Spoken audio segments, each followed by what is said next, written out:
Hi guys, JT here, and today I'm bringing you some information on Fanatical's Infernal Bundle of October 2023 to help you answer the question, should you buy it?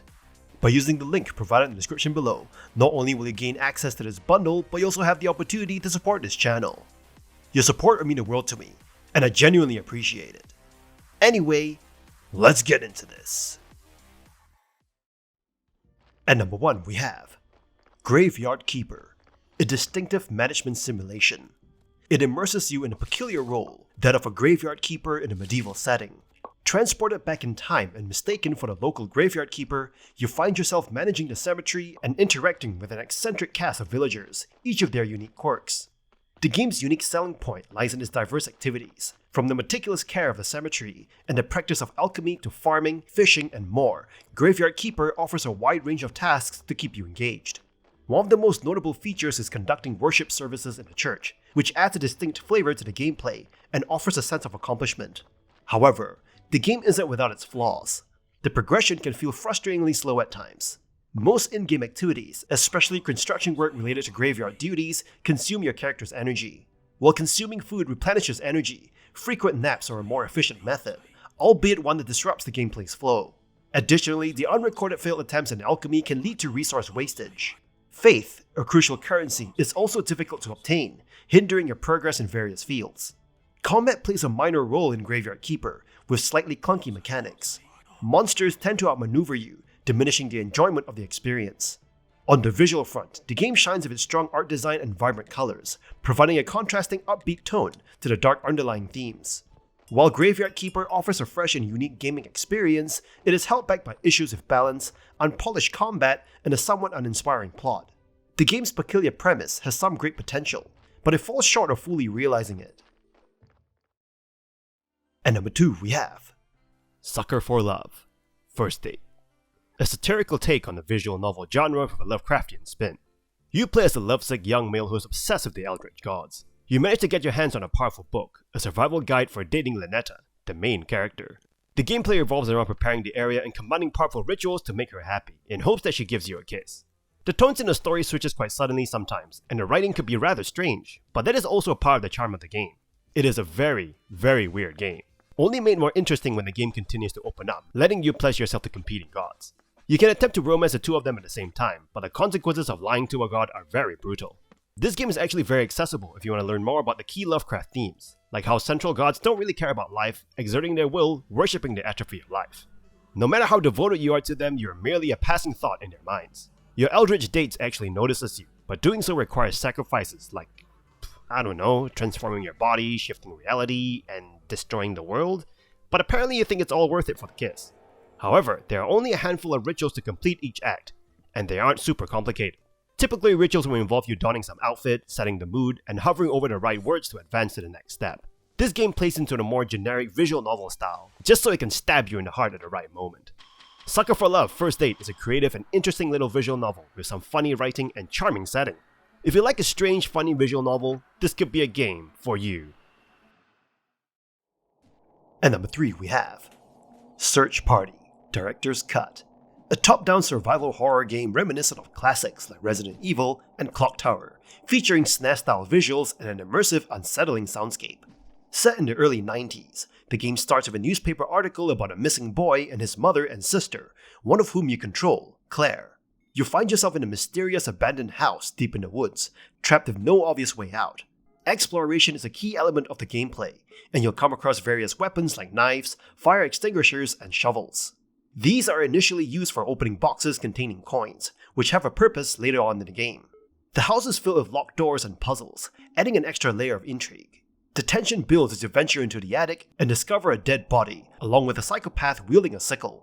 This is where you must decide whether to run or fight, but the game's dynamics make running the more advisable option. In fact, Search Party encourages running over fighting, so much so that there's an option to enable a speedrun timer in the menu.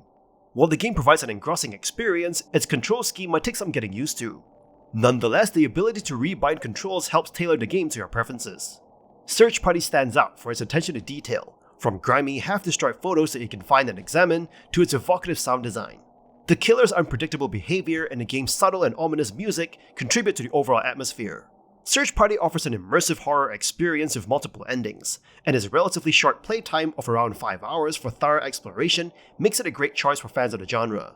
If you're in search for an eerie and gripping adventure that delivers genuine scares, Search Party is worth a play. And number 4 we have The Horror of Salazar House, a gothic horror game. This point-and-click adventure game is an incredible homage to classic titles like Mystery House and Task Times in Tone Town, featuring 1-bit pixel art graphics and rotoscope animated cutscenes, and it pays tribute to the Italian giallo slashers of the 70s and 80s. The story follows Alyssa, a young reporter sent to investigate the abandoned mansion of the renowned author Jaime Salazar, who vanished with his family in 1986. As you delve into the eerie house, you uncover that it is not as deserted as it seems, setting the stage for a thrilling horror experience. The game adopts a binary color palette, reminiscent of consoles like the Virtual Boy, but with gradation for a more comfortable visual experience. The rotoscope animations breathe life into the pixel art world, creating an unsettling atmosphere that captures the essence of old-school horror. While The Horror of Salazar House is relatively short, with a playtime of around 90 minutes, it offers 8 different endings, providing replay value based on your in-game choices. The game's point-and-click gameplay and exploration of a dilapidated mansion in search of clues offer a nostalgic gaming experience. You must navigate a grid-based system and solve puzzles to uncover the mysteries of the house, while evading a deranged, knife-wielding woman. This homage to classic point-and-click games is a short yet engaging adventure, with well-crafted writing and suspenseful atmosphere. Whether you're a fan of old-school gaming or enjoy throwback titles, The Horror of Salazar House is sure to keep you coming back for more. And number 5 we have Nine Witches: Family Disruption, a point-and-click adventure game set in World War II, where you take on the role of Alexei Krakowitz, a professor of occult science, and his assistant Akiro Kagasawa. Tasked with investigating the paranormal occurrences in the Norwegian town of Sunday, your mission is to unravel the Nazis' plot involving supernatural entities that could change the course of the war. While the game adheres to the conventions of the point-and-click genre, it offers a unique twist by allowing you to control 2 characters simultaneously, each with their own abilities. The gameplay mainly revolves around puzzle solving and exploration, with both characters needing to work together to make progress. Alexei can project his consciousness into the spectral realm, which is used to solve puzzles and interact with deceased characters, whereas Akira handles the standard interactions with objects and NPCs. Nine Witches incorporates occasional shooting segments, where you must eliminate enemies, adding a layer of action to the game. However, these sections, although challenging, lack depth and mainly involve running and shooting. The puzzles in the game are well designed and engaging, although not particularly difficult. The game's humor is a mixed bag, with moments of genuine comedy and some jokes that fall flat. Visually, Nine Witches adopts a pixelated style, reminiscent of older adventure games. In terms of length, the game offers around 4 to 6 hours of gameplay with little replay value, due to its linear nature. Nine Witches: Family Disruption is a solid point-and-click adventure that will appeal to fans of the genre. While it doesn't reinvent the wheel, its engaging puzzles, unique spectral mechanics, and interesting story make it worth considering for those who enjoy these types of games. And number 6 we have SPOOKWARE, a charming microgame-based adventure that adds a delightful twist to the horror genre. This game takes inspiration from WarioWare's fast-paced microgames and injects a humorous and spooky flavor into the mix. SPOOKWARE combines horror references and quirky characters, creating a unique gaming experience. The game starts with 3 skeleton brothers on a couch, setting the stage for a series of horror-themed microgames. Each microgame presents a quick and simple task, and as you progress, the challenge intensifies with a shrinking timer. However, SPOOKWARE doesn't stop at microgames. It introduces adventure elements between episodes, giving the game a distinct structure. While some players expected a closer resemblance to WarioWare, SPOOKWARE offers its take on the microgame genre with episodic content and adventure elements.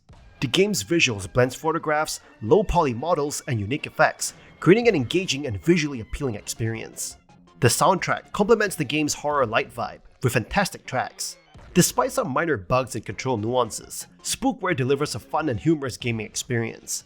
The game's creativity and passion make it a recommended choice for those seeking a slightly spooky adventure filled with skeleton-themed humor. With its distinctive style and episodic content, it offers a delightful and engaging adventure for players. And that's all for this bundle. I think this bundle is okay. It has some very interesting and unique horror games in it that you don't really think of buying in a store. If you're into some indie horror games, you might want to pick this one up. In any case, kindly show your support by liking and subscribing to the channel, and I look forward to connecting with you in the upcoming video.